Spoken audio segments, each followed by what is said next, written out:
Il nous reste 16 secondes, alors on va déborder un petit peu, mais je voudrais quand même vous interroger sur le Bitcoin, parce que voilà un thème qui n'a cessé de préoccuper tous les intervenants de BFM Business depuis ces dernières 24 heures. Je vais évacuer le week-end, mais en tout cas vendredi, de Nicolas Dose à une bonne partie des intervenants d'Intégral Bourse, vendredi après-midi, tout le monde n'avait que ce Bitcoin à la bouche. Moi j'ai une question, est-ce que dans tous les intervenants, est-ce qu'il y en a un qui a déjà fait une transaction en Bitcoin ?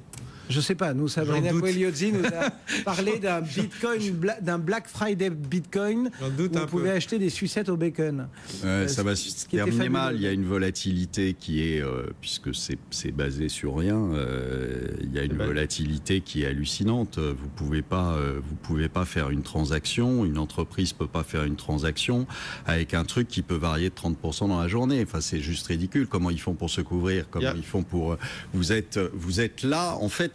Pour moi, c'est un produit... Mais ça, c'est le parfum de la nouveauté, non? C'est un ersatz de produit de remplacement pour l'or.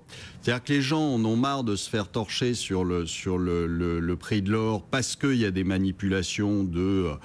on va dire deux gros banquiers qui étaient mal quand l'or approchait les 2000 et qui ont risqué leur peau et qui se sont dit que ça serait pas mal d'en vendre un peu sur les futurs et d'essayer de maintenir le prix sur des niveaux qu'ils pouvaient supporter.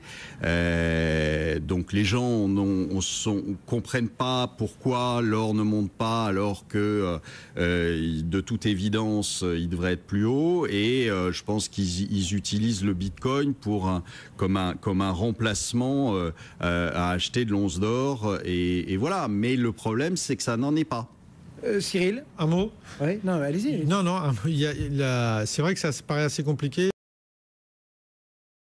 Et on croit que ça l'est, puisqu'en fait c'est une chaîne de transactions infinie. Il faut juste ajouter un point sur la complexité du truc. Ça peut s'arrêter à un moment donné, puisqu'en fait il y aura uniquement une création de 21 millions. Ouais. Et qu'en fait il y a un deuxième point, c'est que on va descendre dans les décimales et tout. À partir du moment où vous êtes premier dans la chaîne, vous avez en moyenne plus de Bitcoin que les autres. C'est-à-dire que comme vous allez en retoucher à chacune des transactions, quelque part, ça fait un peu penser au schéma de Ponzi, donc ça renforce pas exactement l'idée que c'est un truc formidable, mais en gros, c'est les premiers arrivés, les premiers servis. Les premiers vont sortir progressivement et c'est les derniers arrivés qui risquent de payer et de retrouver finalement quelque chose qui vaut plus rien à la fin. Voilà, c'est tout ce qu'on peut dire. Maintenant, c'est vrai que ça fait partie des miracles d'Internet. Ça peut s'assagir ?